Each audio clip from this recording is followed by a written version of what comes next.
नमस्कार, मैं हूं हेमेंद्र शर्मा और आप देख रहे हैं MP round up. Madhya Pradesh में लगभग 70,000 अतिथि शिक्षक काम कर रहे हैं। अतिथि शिक्षक यानी गेस्ट टीचर्स, और गेस्ट टीचर्स इसलिए क्योंकि रेगुलर टीचर्स की अपॉइंटमेंट हो नहीं रही है, तो अतिथि शिक्षकों से काम चलाया जा रहा है। अब रेगुलर टीचर्स जब अपॉइंट नहीं होंगे तो अतिथि शिक्षकों से ही काम चलाना पड़ेगा, लेकिन जब जब चुनाव आते हैं तो हर पॉलिटिकल पार्टी इन अतिथि शिक्षकों को, गेस्ट टीचर्स को रेगुलराइज करने की बात करती है। कांग्रेस पार्टी ने भी की थी। साल 2018 के चुनाव से पहले कांग्रेस पार्टी ने कहा था कि इन गेस्ट टीचर्स को रेगुलराइज किया जाएगा, लेकिन 15 महीने की सरकार में कांग्रेस पार्टी अपना वादा जो है पूरा नहीं कर पाई। दरअसल पॉलिटिकल एनालिस्ट मानते हैं कि कमलनाथ की जो 15 महीने की सरकार जो थी, उसके गिरने के पीछे का कारण गेस्ट टीचर्स ही थे। दरअसल ज्योतिरादित्य सिंधिया जो उस समय कांग्रेस पार्टी में थे, उन्होंने गेस्ट टीचर्स की मांगों को लेकर कहा था कि वो खुद सड़कों पर उतर करके उनकी मांगों का समर्थन करेंगे, जिसके जवाब में तत्कालीन मुख्यमंत्री कमलनाथ ने कहा था कि वो उतर जाएं। और फिर उसके बाद जो वो सबने देखा, ज्योतिरादित्य सिंधिया ने कांग्रेस पार्टी और कमलनाथ को, दोनों को ही सड़क पर आकर खड़ा कर दिया।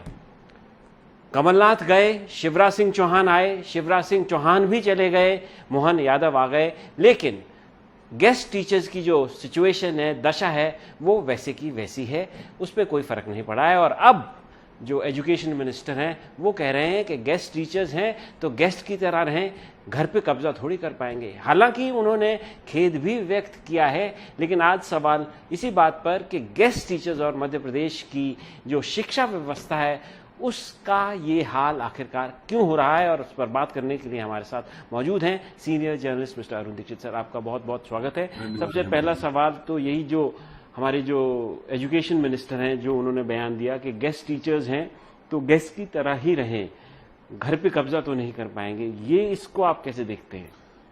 देखिए, राव उदय प्रताप सिंह जो अभी शिक्षा मंत्री हैं, तो उन्होंने जब ये कहा कि अतिथि हो तो अतिथि बन के रहो, क्या घर पे कब्जा कर लोगे क्या? और जब वो बात कर रहे थे तो उनका अंदाज इस तरह, मतलब जिसको कहें डेरोगेटरी था कि अरे क्या है आपकी हैसियत। ये अलग बात है कि अब चूंकि पुराने कांग्रेसी हैं, कांग्रेस से आए हैं, तो कुछ भी कर सकते हैं, कि मंत्री भी हैं। और तो कहीं ऐसा तो नहीं सर कि उनके पास, क्योंकि एक दूसरा भी बहुत वजनदार विभाग है, ट्रांसपोर्ट मिनिस्ट्री भी है, तो दोनों नहीं निभा पा रहे हैं, बहुत ज्यादा प्रेशर है। अब उस वजनदार विभाग का भी किस्सा सुन लीजिए, इस पे बाद में बात करते हैं। कि अचानक मोहन सरकार ने सारे चेक पोस्ट बंद कर दिए थे, खत्म कर दिए थे, और जो वसूली हो रही थी, जिसको लेकर के चिट्ठियां लिखी गई थी, पूरे प्रदेश भर के देश भर के ट्रांसपोर्टर्स ने नितिन गडकरी को चिट्ठी लिखी थी, उसके बाद ये बंद हुए थे।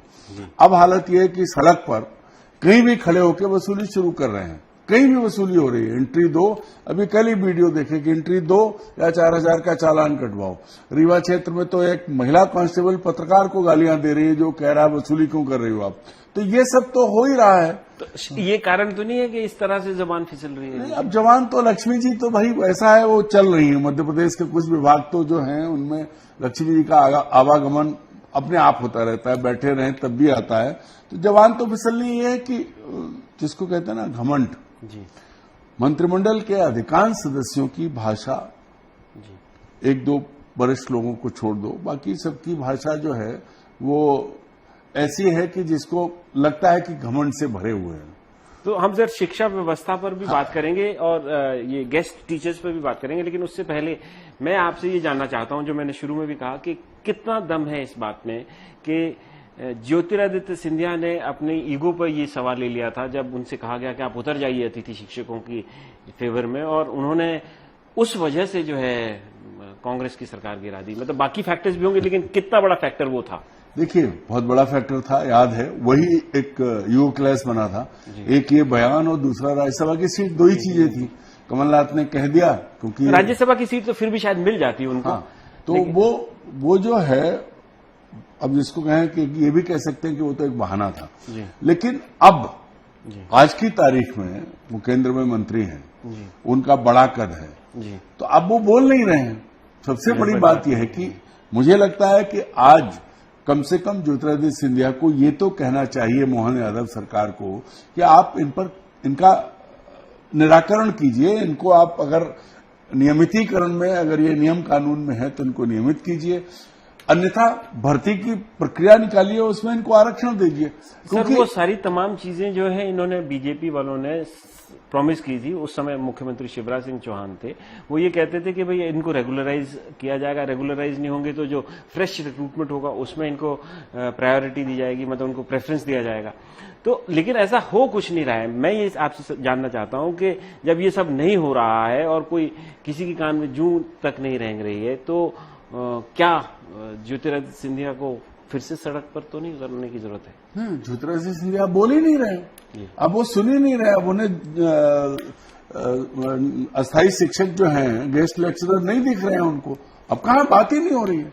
मैं एक दूसरी बात कहता हूं कि क्यों नहीं, सबसे बड़ी चीज ये है कि सरकार आज मध्य प्रदेश की सरकार हर महीने हजारों करोड़ का कर्ज लेती है। उसकी प्राथमिकताएं अब शिक्षा नहीं है, स्वास्थ्य नहीं है और जन कल्याण नहीं है। उनकी प्राथमिकता क्या है? प्राथमिकता आज की तारीख में है कि लाडली बहना को पैसा देना है। आप बताइए कितनी योजनाएं बंद पड़ी। अभी फिर ऑर्डर निकला कि बिना वित्त मंत्रालय की संस्तुति के कोई काम नहीं होगा। आदिवासी स्कूलों में जो छात्र पढ़ रहे हैं उनकी सुविधाओं पर रोक लगी हुई है कि जो बच्चियों को स्कूटी देने की बात हुई थी उन्हें नहीं मिल रही है, साइकिल देने की बात थी उन्हें नहीं मिली। और हजारों स्कूल ऐसे हैं जिनमें एक टीचर है, हजारों स्कूल ऐसे हैं जिनमें टीचर ही नहीं है। तब जब सरकार इस तरफ नहीं देख रही है तो फिर गेस्ट लेक्चरर का क्या करेगी? उसकी प्राथमिकता नहीं है। ऐसा तो नहीं है मतलब कि कहीं जानबूझकर ये स्थितियां निर्मित की जा रही हों, क्योंकि एक दूसरी तरफ हम अगर एजुकेशन पॉलिसी की बात देखें तो पूरा फोकस जो है सीएम राइज स्कूल बनाने में और उनको बढ़ावा देने में चल रहा है, और जिसके तहत ये बताया जा रहा है, स्केप्टिक्स जो कह रहे हैं कि भाई इसमें लगभग 90% स्कूल जो हैं वो बंद हो जाएंगे, क्योंकि 15 किलोमीटर रेडियस के अंदर स्कूल चलेगा, बाकी स्कूल जो उसमें होंगे वो बंद हो जाएंगे। और उसमें जो है लगभग 60%, ये भी कहा जा रहा है कि 60% जो स्टाफ जो है वो रिडंडेंट हो जाएगा। तो कहीं ऐसा तो नहीं है कि जानबूझकर इस तरह की स्थितियां निर्मित की जा रही हैं? हेमंत जी, मुझे ऐसा लगता है कि सीएम राइज स्कूल भी, चूंकि वो शिवराज सिंह लाए थे, अभी मैंने कल ही एक अखबार में पढ़ा कि रायसेन जिले में जो स्कूल बनने थे 8, उनकी बिल्डिंग ही नहीं बनी, बच्चे कहीं और हैं। तो प्राथमिकता तो अब सीएम राइज स्कूल भी नहीं है, तो कुछ भी नहीं है, कुछ भी नहीं है। एजुकेशन सवाल यह है कि गांव में 15 किलोमीटर दूर बच्चा कैसे जाएगा? आप क्या कर रहे हैं? क्योंकि आप जो है, इसका मतलब ये है कि बैकडोर से आप प्राइवेट स्कूल्स को बढ़ावा दे रहे हैं। ये खेल वो है आपका कि सीएम राइज स्कूल की कैपेसिटी कितनी होगी। जब अगर आप 15 किलोमीटर के दायरे में जितने गांव आएंगे तो क्या एक स्कूल उनको कैटर कर पाएगा? लेकिन नहीं। क्या ट्रांसपोर्ट फैसिलिटीज होंगी, क्या उस तरह के इंसेंटिव्स होंगे? किसी चीज के बारे में सोचा नहीं गया है। और अगर इतनी ताकत से ये हुआ था तो शिवराज सिंह ने पहले अनाउंस किए थे। बाद में जब वो दोबारा 3 साल मुख्यमंत्री रहे तब उन्होंने क्यों नहीं हुआ ये ऐसा। एक और है, वो लेबर्स के बच्चों के लिए भी जो है हॉस्टल और वो स्कूल बन रहे थे, उनकी क्या स्थिति है? कहा बहुत कुछ गया है, जमीनी हकीकत एकदम अलग है। और स्कॉलरशिप्स बंद हो गई हैं, स्कॉलरशिप बंद हो गई हैं, जो सुविधाएं और दी जानी थी वो बंद हो गई हैं। सबसे बड़ी चीज है कि कहीं पूरा स्टाफ नहीं है, कहीं भी पूरा स्टाफ नहीं है, कहीं भवन नहीं है, कहीं बिजली नहीं है।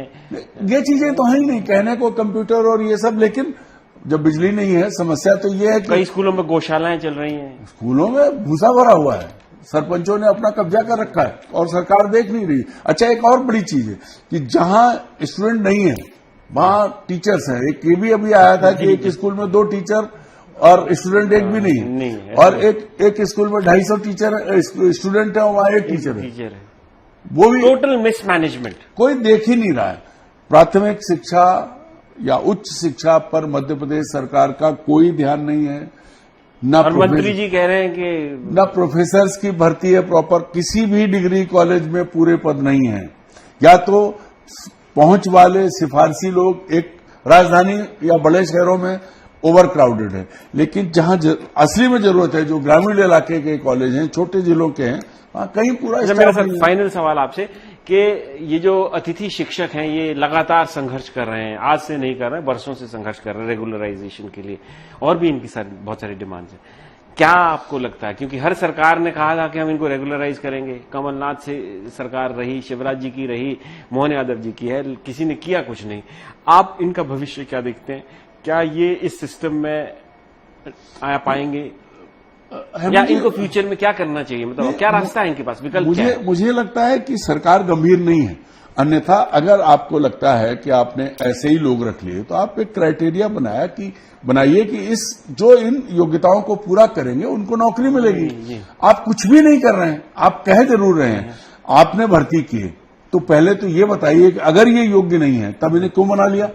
ऐसे क्या आप किसी को भी घास खोदने वाले को टीचर बना देंगे? और जब योग्यताएं पूरी कर रहे हैं तो फिर इन्हें क्यों नहीं ले रहे हैं? इसका कारण बताइए।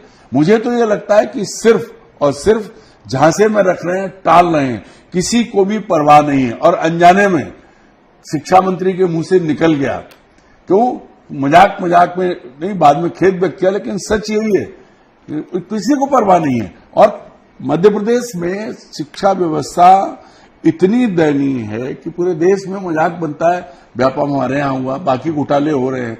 तो ऐसे में जब बात करें तो होना तो यह चाहिए था कि आमूल चूल परिवर्तन करते और सारा बदल के दिखाते कि हाँ, हम पर जो आरोप लगे हम उनको हमने धो दिया है। लेकिन आरोप लग रहे हैं और वो और गहरे होते जा रहे हैं और कोई बोल नहीं रहा है। कोई बोल नहीं रहा है, किसी को कोई परवाह ही नहीं है।